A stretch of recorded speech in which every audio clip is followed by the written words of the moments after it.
Year 3 reading discussion. During our reading discussion videos, can you try and make sure you've got someone from your house to sit and talk and discuss about the video? Throughout the story, I'll be giving you times to pause and have a discussion based on the questions that I ask. Ben was going to Sam's party. For your first discussion, I want you to think about what this party might be. I want you to think about who Sam is, how old Sam might be, and whether Sam is a boy or a girl. So pause now to discuss. Pause. So, what did you think? Was the party a birthday party? Was it maybe a party to celebrate success at school or maybe success at work? Is Sam in fact an adult? Is Sam's party to celebrate the birth of their new child? What sort of party might it be? Is Sam a boy or a girl? Often we think of Sam as being a boy, but of course it could be a girl's name too. He wondered if she would like a kite. It turns out Sam was a girl. Would like a kite. That kind of makes me think perhaps it wasn't a party to celebrate the birth of a new child. Perhaps Sam is not an adult. How old do you think Sam might be? Chat to your partner. He wondered if she would like a kite. I've got to be honest, it makes me think that they're probably both children. Perhaps they are between year 3, year 4, year 5, something around that age when we start to use kites. I know that babies can't use kites because they're too complicated, and even though I've got to be honest, I quite enjoy flying a kite now. It's not generally the sort of thing we think of adults as using. He raced upstairs and searched everywhere. I'm starting to get the feeling that Ben probably is also a younger boy. I can't remember the last time that I raced upstairs. Next discussion for you to pause and talk to your partner about. He raced upstairs and searched everywhere. Think of 3 places in your house where you might search for a present to bring to a party. Pause. Now that you've discussed that, things that I might search through, I might look in a cupboard. I might look in the attic if I've got one. Perhaps I'd go down to the basement. I might look under the bed. That would be quite an interesting place to look. There are all sorts of places around the house. I wonder where Ben went. He looked in the toy box. On the bookshelf. Wow. Toy boxes. All sorts of exciting things in there if you've got one. And on the bookshelf, well, I'm sure you've got many different books. Of those 2 places, tell your partner which place you think it's more likely he'd find a kite. Yeah, I agree. The toy box is probably more likely. Under the bed. Behind the drawers. Dot, dot, dot at the end of the sentence. What are those? Do you know? It's called an ellipsis. It can show that time is passing. We sometimes use it at the end of a story to build up, to recognise a cliffhanger.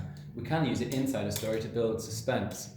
I think in this story, the ellipsis is being used to show time passing as Ben wanders all around the house searching for the toys. It was nowhere to be seen. He's looked in all of these key places. What would you do if you couldn't find the perfect present for somebody's party? Tell your partner now. Pause.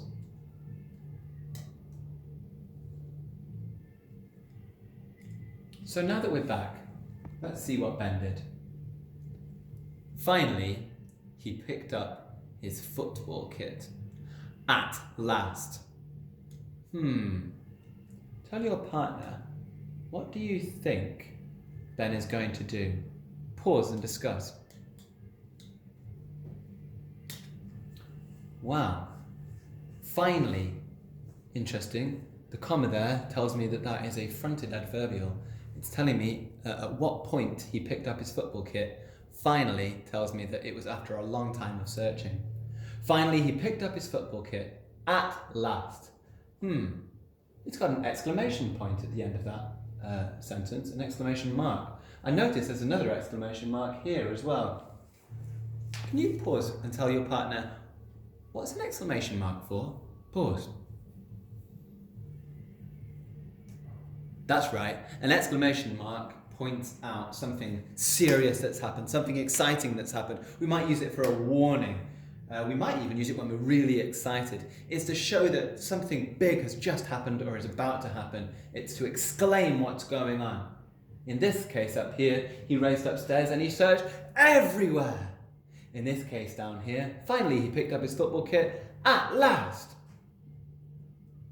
He grabbed the piggy bank and shook it. A piggy bank? Tell your partner what a piggy bank is. Pause. What would you save money for? So a piggy bank is obviously a place where we save a little bit of money now and again so that we can buy something special. Saving up money is really important. If you were saving up for something, what 5 things would you like to save your money so that you can buy? Tell your partner now. Pause. I think if I was saving up money, seeing as I'm an adult, I would probably spend it on perhaps a car, maybe to buy something in the house. But to be honest, I'd probably like to buy a new Xbox game, and I would probably save it up so that I could buy some nice chocolates or go for a fancy meal. He grabbed the piggy bank and he shook it. Why do you think he shook it? I wonder what he was trying to find out. It made no sound. Oh no. Why did it make no sound? Tell your partner. Pause. Now, this is the end of our short story, but I still don't feel it's quite the end of the whole story. So, what I'd like you to now do and discuss with your partner is what happens next in the story. Off you go.